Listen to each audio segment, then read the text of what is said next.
वक्त हो चला है उत्तर प्रदेश के भदोही जिले की खबरों का। सुप्रभात, आदाब, नमस्कार। उत्तर प्रदेश के भदोही जिले की खबरों को लेकर आपके साथ हाजिर हूं मैं नसीर कुरैशी। फटाफट खबरों की शुरुआत करते हैं इस बड़ी खबर से। भदोही के मोड़ बाजार में नकली किन्नर बनकर दुकानदारों से वसूली करना एक युवक को भारी पड़ गया। काफी समय से एक युवक नकली किन्नर बनकर दुकानदारों से अवैध वसूली कर रहा था। परेशान दुकानदारों ने इसकी जानकारी भदोही के किन्नर समिति को दी, जहां गुरुवार को मोड़ बाजार में पहुंचे असली किन्नरों ने नकली किन्नर को पकड़कर उसका पर्दाफाश कर दिया। किन्नरों ने नकली किन्नर बने युवक को पहले सिर का बाल मुड़वाया, उसके बाद चूना व काली पोतकर उसका बाजार में जुलूस निकाला। इस दौरान तमाशबीनों की मोड़ बाजार में भीड़ लगी रही। चेहरे पर काली पोतकर नकली किन्नर को भगा दिया गया और दोबारा न आने की किन्नरों ने नसीहत दी है। औराई इलाके के वासुदेवपुर प्राथमिक विद्यालय के टीचर की बेहद शर्मनाक करतूत सामने आई है। पहाड़ा याद न होने पर सुरेंद्र सरोज के पुत्र अरुण कुमार सरोज की एक टीचर ने कपड़ा उतारकर पिटाई कर दी है। नाराज परिजनों संग ग्रामीणों ने विद्यालय पर पहुंचकर प्रदर्शन करते हुए प्रधानाध्यापक सूर्यभान सिंह का घेराव किया।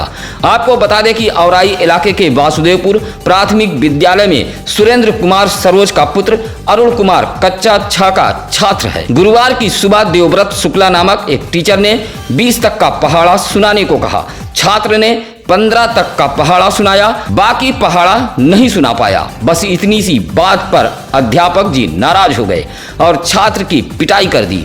छात्र जब घर पहुंचा तो पीठ पर घाव के निशान थे। बस क्या था, छात्र के परिजनों सहित बड़ी संख्या में ग्रामीण विद्यालय पहुंचकर प्रधानाध्यापक का घेराव कर दिया। हालांकि इस संबंध में प्रधानाध्यापक सूर्यभान सिंह ने कहा कि पूरे मामले से विभागीय अधिकारियों को अवगत करा दिया गया है। 21 सूत्री मांग को लेकर कर्मचारी, शिक्षक, अधिकारी एवं पेंशनर्स अधिकार मंच के बैनर तले बड़ी संख्या में पहुंचे समस्त विभागों के कर्मचारी, शिक्षक, अधिकारी एवं पेंशनर्सों ने जिला मुख्यालय पर जबरदस्त प्रदर्शन करते हुए आवाज बुलंद की है। घनश्याम यादव की अध्यक्षता तथा धर्मराज यादव के संचालन में जिला मुख्यालय सरपतहा में धरना प्रदर्शन किया गया।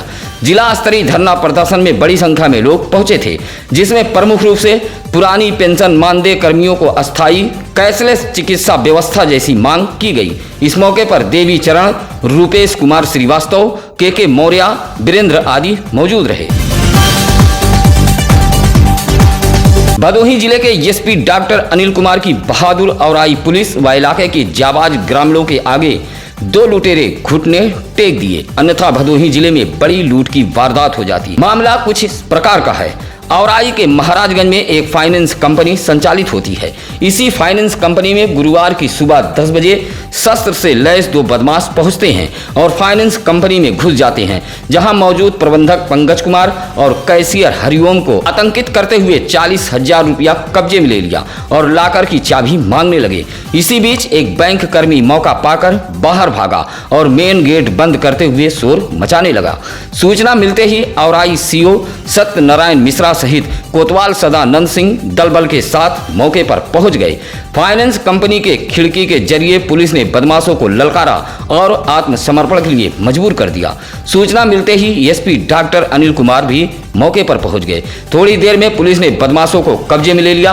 पकड़े गए बदमाशों में कछवा मिर्जापुर के निवासी राजकुमार व मनोज कुमार शामिल थे। एसपी डॉक्टर अनिल कुमार की बहादुर पुलिस के चलते भदोही जिले में एक बड़ी वारदात होने से बच गई।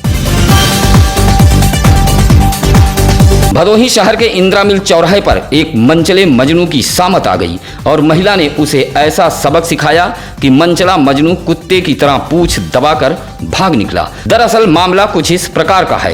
एक व्यक्ति महिला को लगातार फोन पर मिलने, मिलाने व घुमाने की बात कहकर परेशान करता था। इस मनचले मजनू के हरकत से महिला काफी परेशान थी। परेशान महिला ने उस व्यक्ति को सबक सिखाने की ठान ली। बिगड़ैल मजनू ने जब महिला को फोन किया तो परेशान महिला ने उसे भदोही के इंदिरा मिल पर बुला लिया। बस क्या था, इंदिरा मिल चौराहे पर ही महिला ने जूतम पैजार शुरू कर दिया। देखते ही देखते वहां भीड़ जमा हो गई। थोड़ी ही देर में मजनू के सिर से रंग मिजाजी का भूत उतर गया। आप भी देखिए किस तरह कुत्ते की तरह दुम दबाकर मजनू भाग रहा है।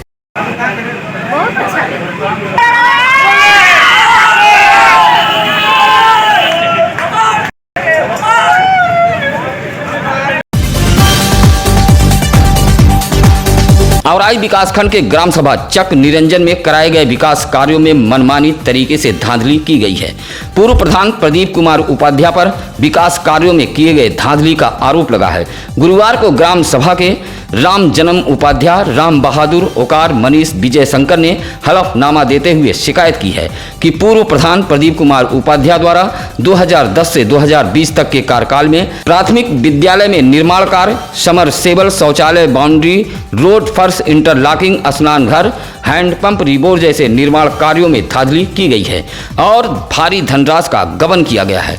शिकायतकर्ताओं ने जिलाधिकारी को पत्र देते हुए ग्राम सभा के विकास कार्यों में हुई धांधली की जांच कराए जाने की मांग की है।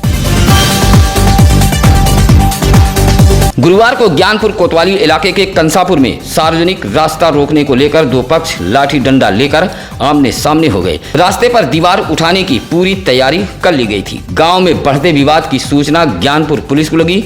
हरकत में आए एसडीएम ज्ञानपुर हल्का लेखपाल व थाना अध्यक्ष ज्ञानपुर विनोद कुमार यादव को लेकर भारी पुलिस बल के साथ मौके पर पहुंचे, जहां दोनों पक्ष एक दूसरे से कहासुनी कर रहे थे। मामला बढ़ता देख ज्ञानपुर पुलिस ने मौके पर विवाद कर रहे रामनाथ, रामसिंगार व गोपाल को हिरासत में लेकर 151 के तहत चालान कर दिया। औराई इलाके के नेशनल हाईवे घुसियां ओवरब्रिज के पास एक तेज रफ्तार ट्रक ने पीछे से पिकअप में टक्कर मार दी है। हादसे में फिरोजाबाद निवासी पिकअप चालक राधेश्याम घायल हुआ है। पिकअप पर प्याज लदा हुआ था। जैसे ही घुसियां के समीप पिकअप प्याज उतारने के लिए धीमी हुई, तभी वाराणसी की तरफ से आ रही एक तेज रफ्तार ट्रक ने पीछे से टक्कर मार दी। घुसियां ओवरब्रिज के समीप यह हादसा हुआ है। तेज रफ्तार ट्रक को मुरादाबाद निवासी अरबाज नामक चालक चला रहा था। ट्रक चालक अरबाज भी घायल हुआ है। दोनों घायलों को सीएससी औराई लाया गया। सूचना पर औराई कोतवाली पुलिस भी मौके पर पहुंच गई थी। टक्कर के बाद काफी देर तक हाईवे पर भीड़ जमा रही। ज्ञानपुर कोतवाली इलाके के बीरापट्टी गांव में पुरानी रंजिश को लेकर दो पक्षों के बीच जमकर मारपीट हुई है।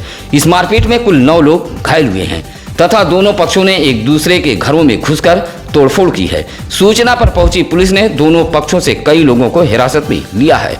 आपको बता दें कि बीरापट्टी गांव में रविंद्र कुमार तिवारी व शेषधर पांडे के बीच एक चबूतरे को लेकर रंजिश चली आ रही है। इसी बात को लेकर दोनों पक्ष आमने सामने हो गया। इस मारपीट में एक पक्ष से रविंद्र कुमार तिवारी, धर्मेंद्र तिवारी, मुरलीधर तिवारी, अन्नू, अंजलि व एक महिला को चोटें आई हैं तथा दूसरे पक्ष से जितेंद्र कुमार पांडे, श्यामधर पांडे, धीरेन्द्र कुमार पांडे घायल हुए हैं। इस मारपीट में कई लोगों को गंभीर चोटें आई हैं। सभी घायलों का उपचार महाराजा चेत सिंह जिला चिकित्सालय में कराया गया। साथ ही दोनों पक्षों ने ज्ञानपुर कोतवाली में अलग अलग तहरीर दी है।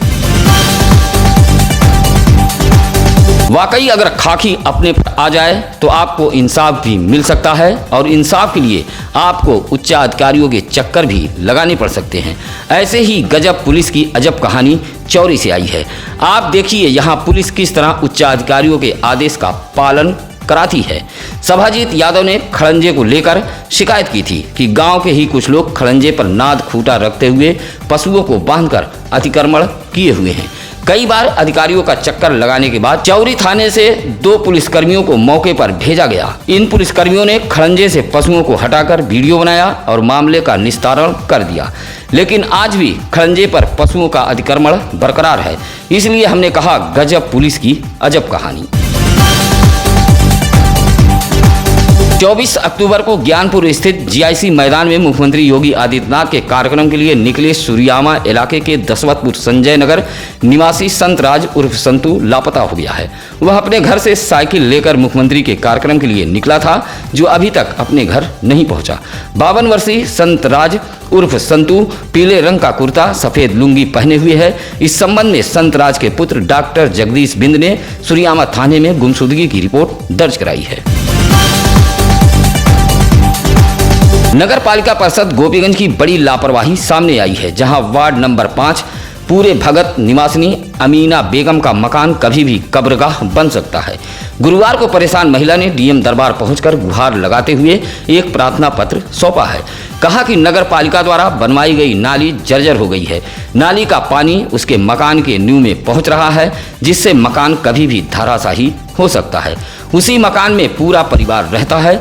गुरुवार को रज्जब अली, जमाल अंसारी, अतीक अंसारी, हसीब अंसारी ने डीएम कार्यालय पहुंचकर गुहार लगाई है। गुरुवार को भारतीय मजदूर संघ उत्तर प्रदेश ने भदोही जिला मुख्यालय पहुंचकर मुख्यमंत्री को संबोधित 10 सूत्री मांग पत्र जिलाधिकारी को सौंपा है। भारतीय मजदूर संघ के जिला संयोजक संदीप राय के नेतृत्व में पहुंचे संगठन के लोगों ने दूरसंचार कंपनी एमटीएनएल व बीएसएनएल को आर्थिक पैकेज दिए जाने की मांग की है। सेवानिवृत्त कर्मचारियों की पेंशन संशोधन करते हुए पेंशन में वृद्धि की भी मांग रखी है। ठेका प्रथा पर रोक लगाने की मांग करते हुए ठेके पर कार्य कर रहे कर्मचारियों को अस्थायी करने की मांग की है। श्रम कानूनों का कड़ाई से पालन किए जाने की भी भारतीय मजदूर संघ ने मांग की है। रीग विकासखंड के ग्राम सभा मोहम्मदपुर के पंचम यादव को बीडीओ की शिकायत करना भारी पड़ रहा है। शिकायत के बाद बीडीओ सुरेंद्र मौर्य को तो निलंबित कर दिया गया, लेकिन अब उसके आवास की किस्त खुन्नस खाकर अधिकारियों ने रोक दी है। ऐसे में अपने परिवार के साथ खुले आसमान के नीचे पंचम यादव रहने को मजबूर है।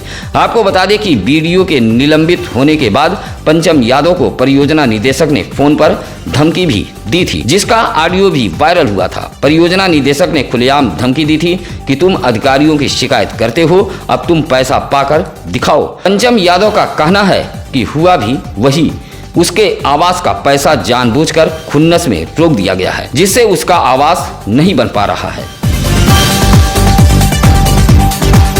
ज्ञानपुर विकासखंड के पिलखुनार रोही निवासिनी दिव्यांग कलावती देवी ने जिलाधिकारी को एक पत्र देते हुए दिव्यांग पेंशन का खाता चालू कराए जाने की मांग की है।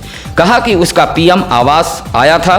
दिव्यांग महिला का आरोप है कि उसको अपात्र घोषित करते हुए उसका खाता भी बंद करा दिया गया है। महिला का कहना है कि उसी खाते में उसका पेंशन भी आता था।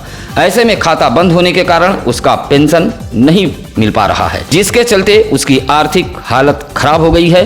पत्र देते हुए खाते का संचालन कराए जाने की दिव्यांग महिला ने मांग की है। गुरुवार को ज्ञानपुर के गिरधरपुर में कांग्रेस कार्यालय पर पार्टी पदाधिकारियों व कार्यकर्ताओं की एक बैठक संपन्न हुई है। बैठक में उत्तर प्रदेश कांग्रेस कमेटी के सचिव व प्रभारी राजेश राकेश मौजूद थे। इस दौरान 2022 विधानसभा चुनाव को लेकर रणनीति तय की गई। साथ ही कार्यकर्ताओं को चुनाव की तैयारियों में जुट जाने को कहा गया है। कहा कि जनता भाजपा सरकार से ऊब चुकी है। भाजपा सरकार के नीतियों से त्रस्त जनता कांग्रेस की तरफ उम्मीद भरी निगाहों से देख रही है। इस दौरान कांग्रेस जिला अध्यक्ष राजेंद्र कुमार दुबे ने 1 दर्जन से अधिक कांग्रेस नेताओं को अंग वस्त्रम भेंट कर सम्मानित किया है। कार्यक्रम के अंत में दर्जनों युवाओं ने कांग्रेस की सदस्यता भी ग्रहण की है। इस मौके पर राकेश कुमार यादव, डॉक्टर धीरेन्द्र पांडे, शकीला बेगम, रमेश बिंद आदि मौजूद रहे। भदोही जिले में गुरुवार को दीपावली मेला एवं स्वनिधि महोत्सव का शुभारंभ किया गया। भदोही शहर के दरोपुर स्थित रामलीला मैदान में महोत्सव का दीप प्रज्वलित कर भदोही विधायक रविन्द्रनाथ त्रिपाठी व पालिका अध्यक्ष अशोक कुमार जायसवाल ने शुभारंभ किया है। दीपावली मेला एवं स्वनिधि महोत्सव में विभिन्न बैंकों द्वारा अपने अपने स्टॉल लगाए गए थे और योजनाओं के बारे में लोगों को जागरूक किया। साथ ही खान पान के भी स्टॉल लगाए गए थे। साथ ही सूचना एवं जनसंपर्क विभाग द्वारा LED वैन के माध्यम से सरकार की योजनाओं की जानकारी दी गई। इस मौके पर प्रिंस गुप्ता, विनीत बरनवाल, गिरधारी जायसवाल, राजेश जायसवाल मौजूद रहे। इसी तरह गोपीगंज के रामलीला मैदान में भी दीपावली महोत्सव का शुभारंभ किया गया। मेले का उद्घाटन जिला पंचायत अध्यक्ष अनिरुद्ध त्रिपाठी ने किया है। इस मौके पर औराई विधायक दीनानाथ भास्कर, भाजपा नेता अखिलेंद्र सिंह, आनंद मोदनवाल, आशीष यादव, रवि पांडे आदि मौजूद रहे। संक्रमण काल में वायरस की वजह से भदोही जिले के जिन परिवारों के सदस्यों की मौत हुई है, सरकार उन्हें अब ऐसे मृतक के परिवार वालों को आर्थिक मदद देने की घोषणा की है। इस संबंध में गुरुवार को अपर जिलाधिकारी शैलेंद्र कुमार मिश्र ने बताया कि शासन की ओर से भदोही जिले के ऐसे लोगों को सहायता देने के लिए आवेदन पत्र मांगे गए हैं। जिनके परिवार में संक्रमण काल के दौरान वायरस से किसी की मौत हुई है। ऐसे परिवार वालों को प्रति मृतक के रूप से 50,000 रुपए की आर्थिक सहायता दी जाएगी। इस सहायता राशि को हासिल करने के लिए मृतक के परिजन शासन द्वारा जारी संलग्न निर्धारित प्रारूप पर आवेदन पत्र तैयार कर ज्ञानपुर स्थित जिला मुख्यालय पर जिलाधिकारी को सौंपेंगे। भदोही इलाके के नई बाजार व औराई के खमरिया चौकी इंचार्ज का कार्यक्षेत्र बदल दिया गया है। सोमवार को बाकायदा एक विदाई समारोह का आयोजन कर 2 कस्बा इंचार्ज को फूल माला पहनाकर विदाई दी गई है। आपको बता दें कि बेहतर कानून व्यवस्था को लागू करने के लिए पुलिस अधीक्षक डॉक्टर अनिल कुमार लगातार पुलिस महकमे में फेर बदल कर रहे हैं। इसी को लेकर खमरिया चौकी इंचार्ज का तबादला नई बाजार के लिए कर दिया गया है तथा नई बाजार में तैनात श्यामजीत यादव का तबादला मोड़ के लिए कर दिया गया है। गुरुवार को खमरिया में एक समारोह का आयोजन कर स्थानीय लोगों ने चौकी इंचार्ज मनोज राय को विदा किया। इस मौके पर अनुज बर्नवाल सहित काफी लोग मौजूद रहे। भदोही शहर के अहमदगंज गजिया स्थित सैयद करीम शाह उर्फ लाइन शाह बाबा के सालाना उर्स के दूसरे दिन यानी गुरुवार को दरगाह पर जायरीन जुटे थे। लोगों ने मजार पर फूल और मखमली कपड़े की चादर चढ़ाकर मन्नतें मांगी और फातिहा पढ़ा। दरगाह पर हाजिरी के लिए पूरे दिन जायरीन जुटते रहे। देर रात तक जियारत का सिलसिला चला। रात में महफिल समा का भी आयोजन हुआ है, जिसमें शामिल होने के लिए दूर दराज से लोग पहुंचे थे। इंतजामिया कमेटी के मुताबिक शुक्रवार की सुबह 10:30 बजे कुल शरीफ की फातिहा और मुल्क की खैरियत के लिए दुआ के साथ उर्स खत्म होगा। कोरोना थाना इलाके के नगरदा गांव में 2 परिवार की महिलाओं के बीच हुई हल्की कहासुनी जबरदस्त मारपीट में तब्दील हो गई। इस मारपीट में दोनों पक्षों की ओर से ईंट पत्थर भी चले हैं, जिसमें एक पक्ष से 4 लोग घायल हुए हैं। इस संबंध में बताया जाता है कि गांव के पप्पू यादव व लवकुश यादव के घर की महिलाएं कृषि कार्य के लिए खेत गई हुई थी, जहां दोनों परिवार की महिलाओं के बीच किसी बात को लेकर आपस में कहासुनी हो गई। महिलाएं घर पहुंची तो इसकी जानकारी परिजनों को दी। देखते ही देखते दोनों पक्ष आमने सामने हो गए और जमकर पत्थरबाजी हुई है, जिसमें एक पक्ष से 4 लोग घायल हुए हैं। हालांकि लवकुश पक्ष ने देर रात मारपीट की सूचना कोरोना पुलिस को दे दी थी। गुरुवार को कलेक्ट्रेट सभागार में जिलाधिकारी आर खौरी की अध्यक्षता में जिला उद्योग बंधु की बैठक आयोजित की गई है। बैठक में जिलाधिकारी ने उद्योग बंधुओं की समस्याओं को सुनते हुए उनकी समस्याओं के निस्तारण का निर्देश संबंधित अधिकारियों को दिया है। बैठक में उद्यमियों ने रोस्टर के हिसाब से विद्युत आपूर्ति की मांग करते हुए इंदिरा मिल सर्विस लेन व रेवड़ा परसपुर मार्ग के निर्माण की मांग की है। जिलाधिकारी ने भदोही औराई मार्ग को लेकर NH डिवीजन के अधिकारियों को तलब करने को कहा है। बैठक में जयप्रकाश गुप्ता, कैलाश बर्नवाल, पीयूष बर्नवाल सहित सूचना अधिकारी प्रवीण मालवी मौजूद रहे। प्राथमिक स्वास्थ्य केंद्र नई बाजार में राष्ट्रीय मानसिक स्वास्थ्य कार्यक्रम शिविर का आयोजन किया गया। शिविर का उद्घाटन भाजपा के जिला महामंत्री संतोष तिवारी ने फीता काटकर किया है। शिविर में 190 लोगों ने पंजीकरण कराया, जिसमें 22 मरीज मानसिक रूप से ग्रस्त मिले। शिविर में आए लोगों से डॉक्टर प्रदीप शास्त्री ने कहा कि मानसिक रोगियों के साथ किसी भी प्रकार का भेदभाव नहीं करना चाहिए। मानसिक रोगियों का समय से इलाज कराने में हर संभव मदद करनी चाहिए। इस मौके पर डॉक्टर अंजू मिश्रा सहित भाजपा नगर अध्यक्ष दिलीप गुप्ता, लालता प्रसाद सोनकर, राजीव मदनवाल आदि मौजूद रहे। सीएमओ डॉक्टर संतोष कुमार चक ने गुरुवार को CSC दुर्गागंज व अभोली का निरीक्षण किया है। सीएमओ के निरीक्षण में दुर्गागंज CSC में व्यवस्था चाक चौबंद मिली है। वहीं CSC अभोली में वैक्सीनेशन के प्रगति की समीक्षा भी सीएमओ ने की है। इस दौरान सीएमओ ने टीकाकरण को लेकर 100% लक्ष्य पूरा करने के निर्देश दिए हैं। सीएमओ ने अभोली व दुर्गागंज केंद्रों की साफ सफाई व अभिलेखों की बारीकी से जांच पड़ताल की है। मरीजों को बेहतर इलाज करने के निर्देश दिए हैं। निरीक्षण में स्टोनो रोहितास दुबे भी मौजूद थे। प्रदेश सरकार की ओर से पिछले दिनों की गई घोषणा को धरातल पर उतारने के भदोही जिले में काम शुरू हो गया है। इसी कड़ी में जिलाधिकारी की अगुवाई में गुरुवार को कमेटी का गठन कर दिया गया है, जो स्मार्टफोन व टैबलेट वितरण कार्यक्रम की निगरानी व पात्रों का चयन करने का काम करेगी। इस संबंध में जिला विद्यालय निरीक्षक नंदलाल गुप्ता ने बताया कि जिले के विद्यार्थियों, तकनीकी दक्ष लोगों को उच्च व उच्चतर शिक्षण संस्थानों व विश्वकर्मा श्रम सम्मान योजना, अनुसूचित जाति जनजाति स्वरोजगार प्रशिक्षण योजना, पिछड़ा वर्ग प्रशिक्षण योजना एवं एक जनपद एक उत्पाद के अंतर्गत प्रशिक्षण योजना के ट्रेनर, चिकित्सा व स्वास्थ्य विभाग के ANM, GNM, पुरुष हेल्थ वर्कर को योजना से लाभान्वित कराने का काम किया जाएगा। सत्यम न्यूज वेब टीवी रोजाना लेकर आता है भदोही जिले की लोकल खबरें शहर से लेकर ग्रामीण इलाकों की तमाम छोटी बड़ी खबरों को पाने के लिए आप देखते रहिए सत्यम न्यूज वेब टीवी। भदोही जिले की खबरों में आज बस इतना ही। अब हमारी टीम को दीजिए इजाजत। नमस्कार, आदाब। ताज़ा खबरों के लिए सत्यम न्यूज़ को सब्सक्राइब करें।